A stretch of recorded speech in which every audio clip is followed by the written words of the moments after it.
Alors j'ai voulu commencer ce séminaire par cette... je ne sais pas comment appeler ça, mais par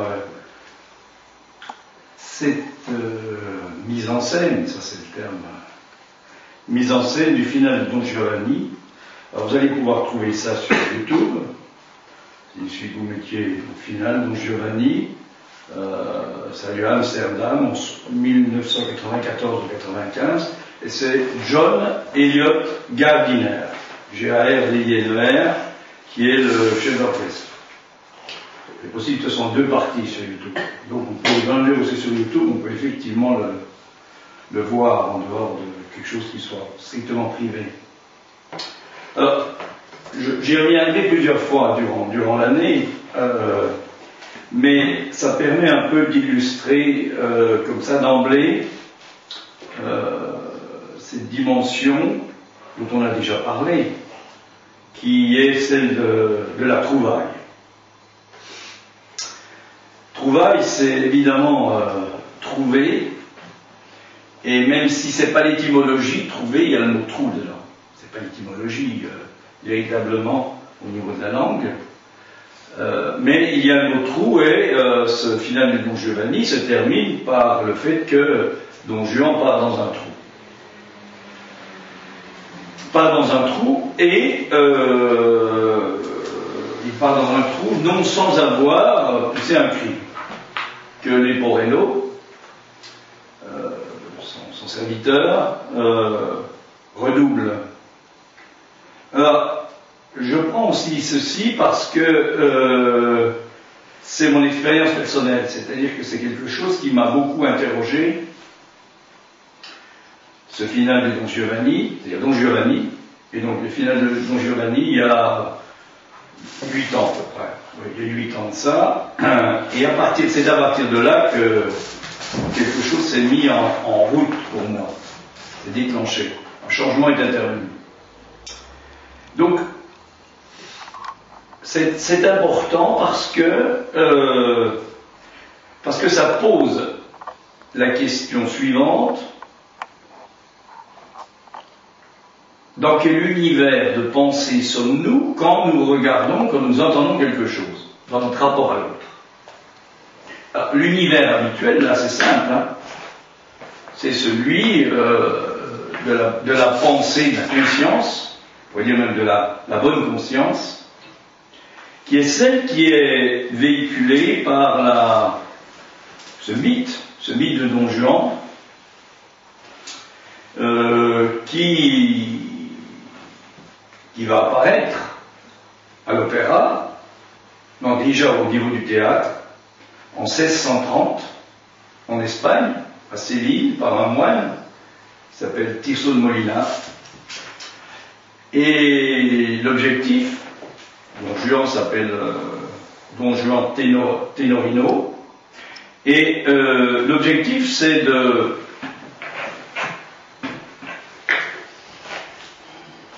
d'infliger aux croyants, ça s'adresse uniquement aux croyants, donc ça ne s'adresse pas du tout à ceux qui ne sont pas croyants au sens évidemment de la religion chrétienne, voire catholique. Et ceci fait suite au Concile de Trente, qui a eu lieu presque 100 ans avant, hein, 1550, 60, 1540, 50, 60, où il a été défini quelque chose qui est simple, très simple, ce qu'on appelle l'impénitence finale. C'est-à-dire qu'on ne peut pas attendre le dernier moment pour se repentir, dans la mesure où, si c'est au dernier moment, eh bien, on ne sera pas sauvé. Alors, ceci va faire un peu, va passer les Pyrénées à un autre moment, peu de temps après, va partir en Italie, va venir en France. Hein. 1630, c'est Tirso de Molina, 1660, c'est Molière, avec son Don Juan. On est là, on n'est pas dans l'opéra. Hein. Et ce qui est décrit, effectivement, c'est que un dissolu, ça va s'appeler de différentes façons, hein, un dissolu, celui qui ne respecte aucune loi, aucune règle, et qui donc vit comme en abusant, hein, c'est ça le dissolu, en usant et en abusant des autres, en l'occurrence des femmes, celui-là, qui a une existence qui n'est pas du tout acceptable, doit être puni, doit aller en enfer. C'est ça la logique qui sera reprise sur un mode de farce, plus ou moins en Italie. Et puis on arrive, justement, c'est ça la question, on arrive au XVIIIe, et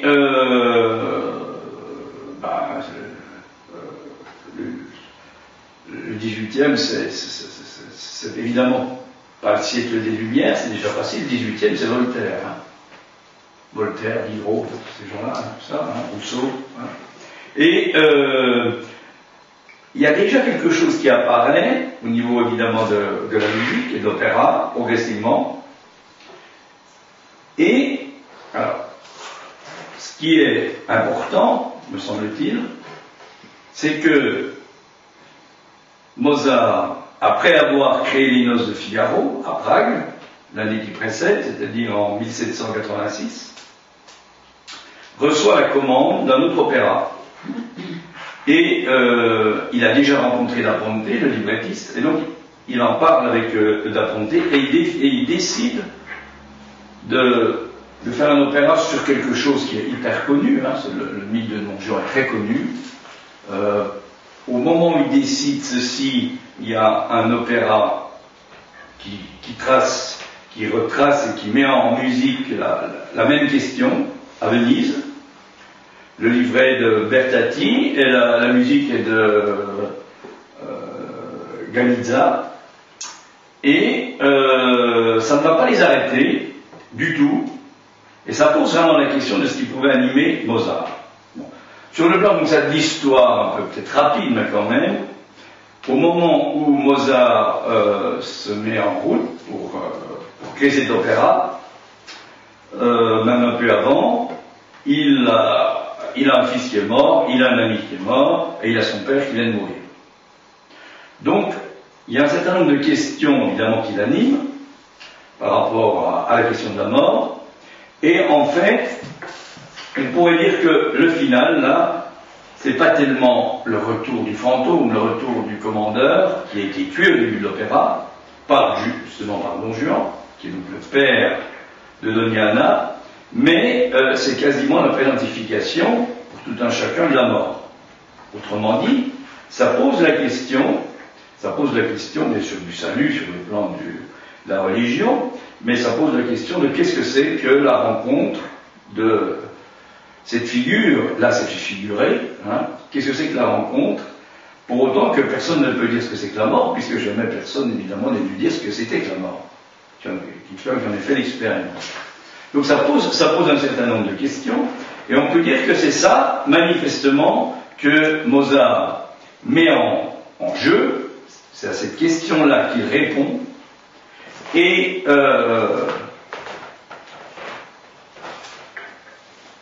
oui, c'est à cette question-là qu'il répond.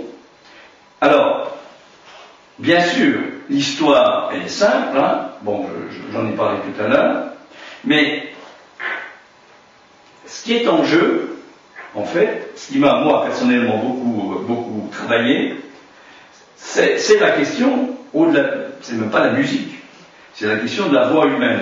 Dans cette mise en scène, la basse, qui est donc le commandeur, et puis Mozart, qui est ce qu'on appelle, et puis Don Juan, qui est une sorte de baryton basse, hein, c'était pas encore défini à ce moment-là. Du temps de Mozart, on n'avait pas encore les grandes catégories telles qu'elles vont apparaître dans le cycle suivant. On peut pas dire que ce soit des voix extraordinaires, mais c'est pas ça l'important. Ce qui m'a beaucoup interrogé dans cette mise en scène, c'est le fait que, à peu près toutes les autres mises en scène qu'on peut voir, évidemment, si on a un DVD, hein, puisque c'est ça la question, si on ne peut pas voir, on peut seulement entendre, si c'est sous forme de CD, en général, d'emblée, ça survient, ce final, par le fait que d'emblée, Don Juan est sous la dépendance du commandeur. Ce que vous avez pu voir au début, là, c'est que c'est pas du tout comme ça que ça se passe. Par contre, Don Juan, donc bien sûr, a invité le commandeur, mais la rencontre de Don Juan, au-delà du commandeur avec la mort, est capitale. C'est-à-dire que c'est la rencontre de Mozart, bien sûr, avec la mort, mais ça veut dire que ça pose la question de comment Mozart met en musique cette réponse à quelque chose d'insaisissable qui est la mort. Donc c'est ça un peu c'est ça qui est important, dans la mesure où, j'insiste, hein, la mort, on ne sait pas ce que c'est, hein, on l'imagine, ça c'est autre chose, au niveau de l'image et de l'imaginaire, on va penser à toutes sortes de choses, mais on ne peut pas dire ce que c'est, et l'expérience psychanalytique irait dans le sens que la mort, ben, c'est justement, c'est quoi? C'est plutôt du côté d'un trou effectivement, d'un trou dans le savoir. C'est de ce côté-là le savoir. Et du coup, vous savez sans doute que ce trou dans le savoir n'est pas du tout quelque chose qui fige. C'est toute l'expérience de l'inconscient est basée là-dessus. Je ne dis pas de la psychanalyse, de l'inconscient est basée sur la rencontre de ce manque dans le savoir, de ce trou dans le savoir. Et c'est ça qui va mettre en route quelque chose. Alors, je me suis personnellement beaucoup demandé, d'ailleurs je suis en train d'en rendre compte par l'intermédiaire d'un journaliste dans un livre qui est en train de s'écrire, ce qui pouvait bien avoir été rencontré, alors en l'occurrence dans mon expérience, par ce biais-là, cette trouvaille-là qui est en jeu, et progressivement est apparu quelque chose, c'est un peu comme quand c'est même tout à fait comme ça, comme l'expérience du transfert, et qu'il y a un moment on est arrêté par quelque chose qui sort de travers, ou quelque chose qui nous arrête, ou un souvenir, et puis on parle, et puis à un moment il y a quelque chose qui va apparaître, qui n'est pas du tout l'explication du souvenir, pas du tout, mais qui est, même si on m'explique, mais qui est quelque chose qui était en quelque sorte recouvert par le souvenir, ou par le sens. Et je dirais maintenant, c'est en ce sens-là que je vais dans le sens de la trouvaille, j'en ai déjà parlé l'an dernier de ça, hein, que ce moment, tel qu'il est présenté là, tel que j'ai pu personnellement en dire quelque chose, je peux en dire quelque chose, donc ça peut tout à fait ne pas correspondre à l'expérience de quelqu'un d'autre, hein, c'est pas quelque chose qui s'enseigne à la faculté, hein. C'est le fait que, bien sûr, c'est la rencontre de la mort, c'est évident. En ce qui me concerne, c'est pas survenu à n'importe quel moment, c'est survenu à l'âge, j'avais l'âge auquel ma mère est morte. Je n'en avais aucune idée. Hein, quand j'ai été travaillé par ce final du Don Giovanni, et donc quand je passais du temps à écouter Don Giovanni et le final. Donc, évidemment, c'est une histoire de chiffres, puisque vous savez que l'âge, c'est pas une histoire d'autre chose, c'est une histoire de chiffres et de noms, hein, et que le savoir inconscient est chiffré, hein, évidemment, et c'était, en fait, par ce biais-là, que, rencontrant ce quelque chose d'insaisissable qu'est la mort, hein, comme Mozart, je pouvais répondre, comme Mozart avait répondu lui-même, par la musique qu'il a trouvée, moi je pouvais répondre, ce que je dis maintenant, évidemment je ne l'ai pas pensé, c'est maintenant que je peux le dire, c'est toujours dans l'après-coup, hein.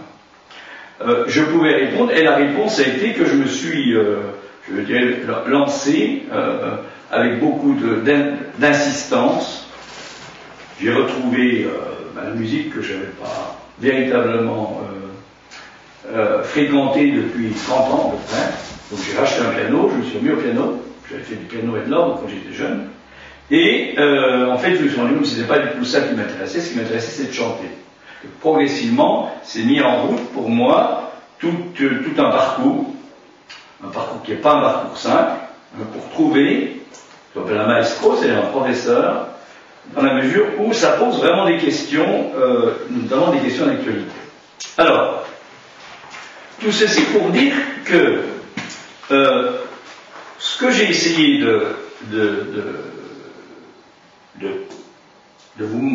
peut-être de vous faire toucher du doigt par ce final, parce que c'est à peu près le seul final, effectivement, j'en ai vu plusieurs, c'est à peu près le seul final qui m'a semblé valable, dans la mesure où, justement, dans ce final, tel qu'il m'apparaissait, en aucun cas, Don Juan n'est coupable. Mais ce n'est pas un rejet de la culpabilité. Alors que dans tous les autres finales que j'avais vus, Don Juan de toute façon est coupable et il va mourir. C'est-à-dire que d'emblée, il accepte, évidemment, non seulement il accepte, mais il rit même de l'arrivée du commandeur, hein, et vous avez vu, il monte sur une table, il descend, etc. C'est assez insolite comme mise en scène, et surtout, progressivement, dans le dialogue avec la mort, ce qui a lieu, c'est que Don Juan devient de plus en plus angoissé. Et à un moment même, quand il lui dit, le commandeur lui donne-moi la main, il lui donne la main, et à ce moment-là, il dit Oime, etc. C'est-à-dire qu'il lui dit qu'effectivement, il est angoissé, il n'a pas peur, il est angoissé. Et vous avez vu un peu quand il est pris par tous ces. Alors, par qui? Par tous ces morts qui reviennent, hein, qui viennent lui donner la main, en quelque sorte. Eh bien, il tient quand même, et se pose la question, effectivement, au moment du cri, de ce qui est entendu. Moi, ça m'a beaucoup interrogé, parce que finalement, je ne sais pas ce que, au bout d'un certain temps, je n'entendais plus le cri de Don Juan. J'entendais bien sûr quelque chose qui était un son, mais j'entendais beaucoup plus quelque chose de l'ordre du silence. C'est pour ça que je vous ai beaucoup parlé du cri de Munch, hein, jusqu'à maintenant. Donc c'était un peu comparable à ça. Et dans cette expérience, qu'on peut appeler une expérience esthétique, hein, véritablement, eh bien, progressivement, j'ai pu en élaborer quelque chose. Donc je vais dire un mot ce soir, pas du tout sur un plan personnel, hein, c'est pas du tout pour parler de moi, mais je pense que ce qui est mis en jeu là, dans la rencontre de Don Juan et de la mort, c'est-à-dire de Mozart et de la mort, et de celui qui peut les suivre, en quelque sorte, dans cette perspective-là, c'est un moment particulier, insaisissable, on va dire propre à chacun, s'il est touché par ça, qui,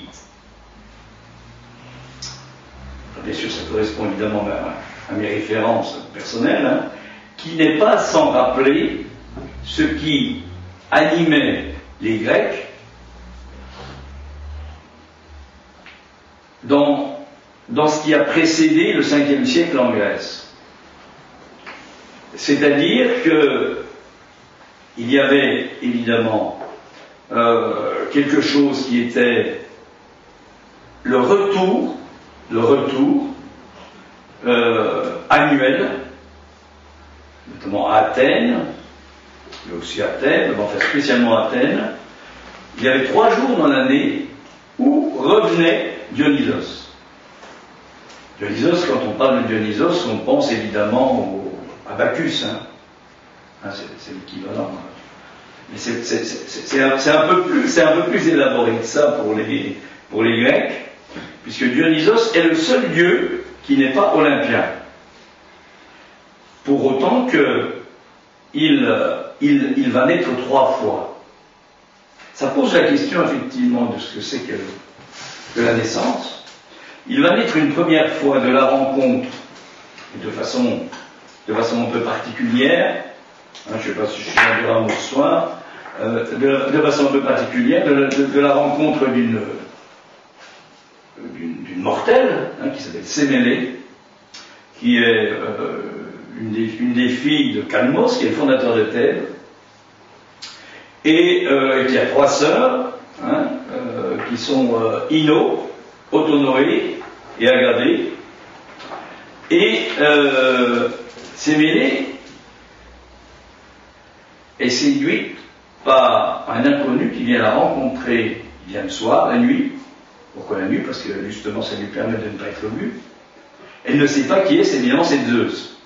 Et donc de la rencontre entre Sémélé et Zeus va résulter la naissance de ce demi-dieu qui est Dionysos. C'est-à-dire que n'étant pas olympien, complètement.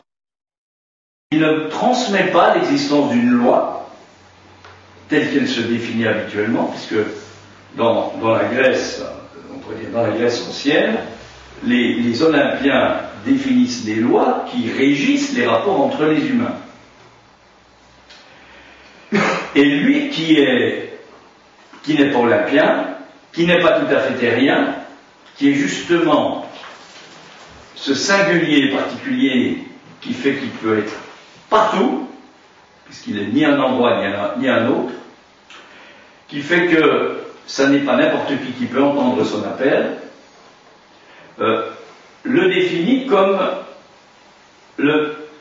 quelque chose d'insaisissable. Et vous voyez que ça fait penser tout ça à la dimension je vais un peu vite, mais enfin, de ce que l'on appelle le sujet de l'inconscient. C'est-à-dire que Dionysos est bien sûr celui qui revient donc chaque année, pendant 3 jours. La cité athénienne est régie par les lois telles que Zeus les a définies. Il y a d'un côté les hommes, il y a d'un côté les femmes. Les hommes en principe commandent aux femmes. Enfin, il y a toute une organisation particulière avec des rituels qui sont définis, des règles de vie, telles que la société peut les développer. Et puis alors, chaque année, pendant 3 jours, il n'y a plus de règles. Plus du tout. C'est-à-dire que Dionysos arrive dans un char naval, c'est le char naval, c'est le carnaval, il vient de la mer, et il vient accompagné, un peu comme là dans la mise en scène, il vient accompagné de morts. Et au début, les vivants, évidemment, font une barrière vis-à-vis des morts, mais progressivement, un dialogue s'établit entre les morts et les vivants. Et pendant 3 jours, il va y avoir des fêtes, sans doute des excès assez extraordinaires, mais pendant ces 3 jours-là, il n'y a plus de distinction de gradus social. Il n'y a plus ceux qui ont le pouvoir et ceux qui obéissent. Tout est changé, et 3 jours après, eh bien, on revient aux lois normales. Et Dionysos, arrivant avec les morts, va jusque à un endroit bien précis, un temple, où il rencontre la reine et il s'unit à la reine. Il y a à la fois, toujours dans Dionysos, l'association, on pourrait dire, de la vie et de la fertilité. C'est quelque chose qui va ensemble. J'en dirai pas plus ce soir par rapport à ça. Alors, à Athènes, c'est défini, ça a lieu à un certain moment, ça s'appelle les antestéries. C'est des faits particuliers qui ont lieu à un certain moment. Mais avant, évidemment, c'est ça l'intérêt, parce que tout ceci, ça s'est organisé. Avant tout ça, évidemment, Dionysos, il arrivait n'importe quand. Il arrivait n'importe quand, et seul celle qui avait une certaine disposition pouvait entendre son appel. Et celles qui pouvaient entendre son appel, ce sont les femmes. Les hommes n'étaient pas dans la position de pouvoir entendre l'appel de Dionysos. Ce qui fait que tout d'un coup, on pouvait voir que dans un foyer, une femme laissait ses enfants, laissait ce qu'elle était en train de faire, non seulement la cuisine, mais aussi ce qu'elle pouvait faire au niveau de toutes sortes de tâches ménagères. Elle partait, elle allait à un endroit bien précis, et toutes les femmes faisaient pareil. Alors ça nous indique, évidemment, au-delà de l'anecdote comme ça, particulière, ça nous indique que pour entendre ce quelque chose d'insaisissable, il importe que quelque chose de nous, c'est-à-dire quelque chose du langage en nous, soit touché. Et ce quelque chose, on peut l'appeler un peu rapidement, mais quand même, ce qu'on appelle le féminin. Pour autant que le féminin, c'est pas lié à la féminité. C'est pas parce qu'on est homme qu'on n'a pas accès au féminin. Chaque être parlant, du fait du langage, et accès au féminin, et le féminin, c'est lié à cette production particulière qu'on appelle la production signifiante. C'est du côté du signifiant et non pas du sens. Le savoir qui est du côté du sens serait beaucoup plus ce que l'on appelle avec Lacan le savoir masculin. Bon. Mais évidemment, les hommes comme les femmes habituellement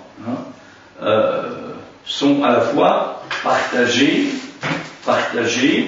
entre le sens, donc le savoir, on va dire masculin, phallique, on appelle ça dans les références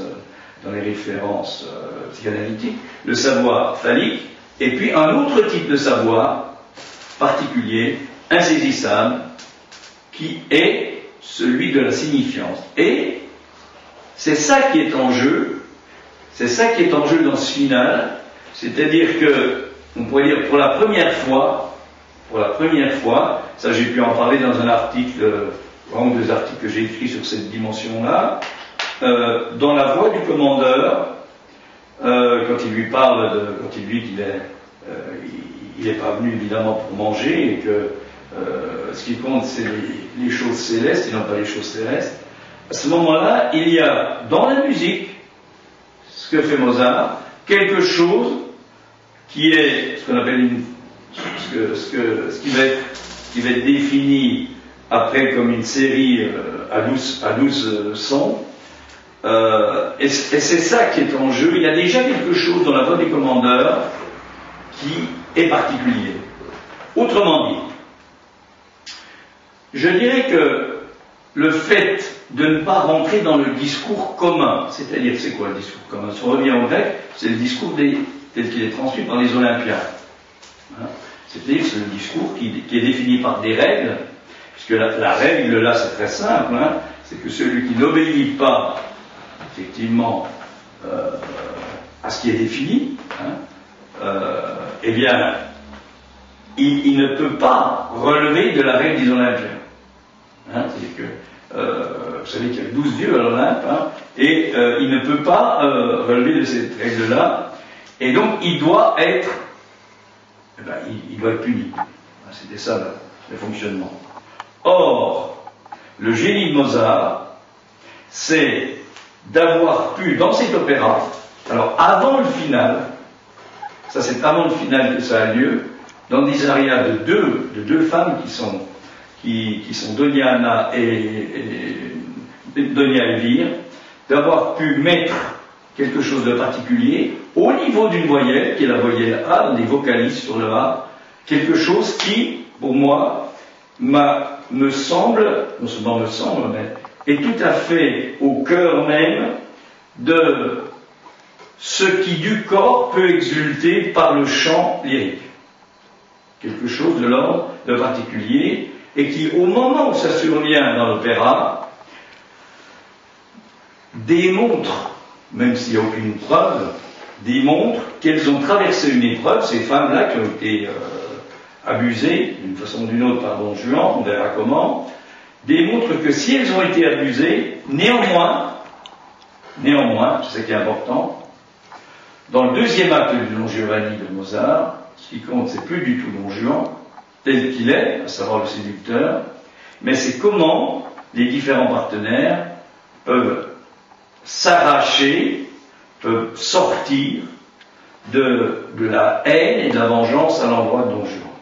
C'est plus du tout ça qui est en jeu, et ça se passe, non pas du tout au niveau du livret, parce que l'histoire reste toujours la même, mais ça se passe au niveau de la musique, et au niveau notamment de la voix humaine, particulièrement, pour autant que, au niveau de la voix humaine, ce qui apparaît à un moment, c'est l'existence de quelque chose qui va notamment, je crois que c'est assez nouveau parce que à ce moment-là, quand Mozart écrit son Don Giovanni, c'est 1787, on est surtout, au niveau de l'opéra, on est surtout en référence avec les origines baroques de l'opéra, et les airs qui sont faits à ce moment-là, c'est pas tout à fait ça quand même, on est encore il y a encore les castrats à ce moment-là, c'est-à-dire qu'il y a quelque chose de particulier qui fonctionne dans les voix de l'opéra, et on peut bien penser qu'effectivement Mozart introduit, notamment dans son Don Giovanni, par le biais, j'ai bien insisté, ce qui compte dans le final, c'est pas les voix, hein, même s'il y a quelque chose dans la musique qui est important, mais vous voyez que le final, c'est rendre compte de la façon dont celles qui ont été victimes, voire même ceux, puisque même Don Juan a donné une correction à Mazetto, qui est un homme, tous ceux qui ont été victimes de Don Juan, il y en a 6, un sectuor, eh bien, tous ceux qui ont été victimes de Don Juan vont s'arracher au fait que c'est pas eux qui sont méchants, mais c'est lui. Vous savez que c'est le fonctionnement habituel, hein. On est toujours en train d'attribuer à l'autre quelque chose qui fait que si on lui attribue, c'est quand même qu'on est un peu concerné, hein. Comment, ça c'est toute la question, hein.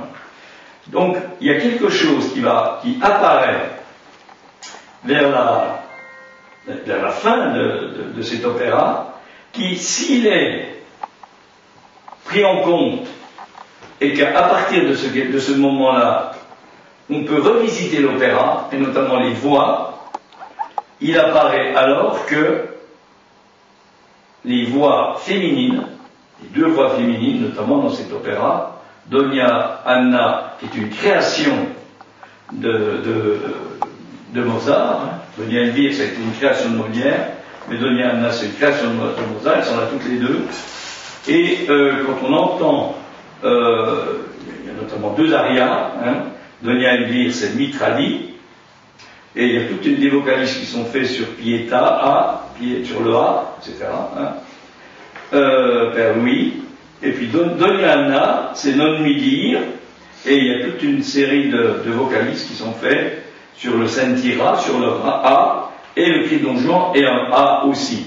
C'est pas spécialement parce que c'est la première lettre, hein. C'est parce que c'est effectivement le A, et par définition, c'est un peu une voyelle ouverte, et à ce niveau-là, effectivement, quelque chose d'assez particulier peut apparaître. Bon.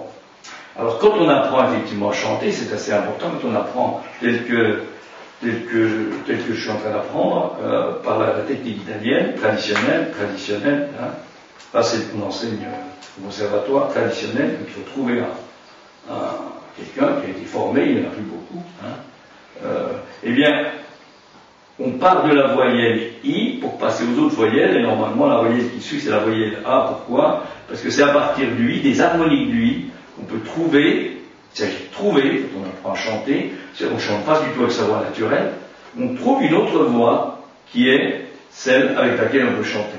Il y a des personnes qui ont une voix naturelle, notamment une voix claire, ténor ou les sopranes, qui peuvent avoir une voix. Mais de toute façon, il faut absolument acquérir la technique pour que l'on puisse soutenir la voix, avoir le maintien de la voix, et tout ça, ça se fait par le travail. Voilà.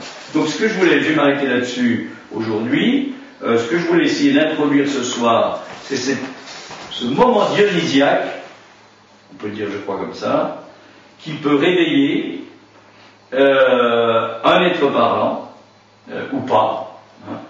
Et s'il est réveillé, il n'est plus dans la loi commune du tout, comme Dionysos, il passe dans une direction qui n'est plus celle qui est habituellement définie. Ça n'empêche pas qu'il ne va pas devenir pour autant délinquant, c'est pas du tout ça, mais il est au-delà, en dehors du conflit permanent dans lequel la loi des Olympiens, c'est-à-dire la loi habituelle, telle qu'elle est définie par la société,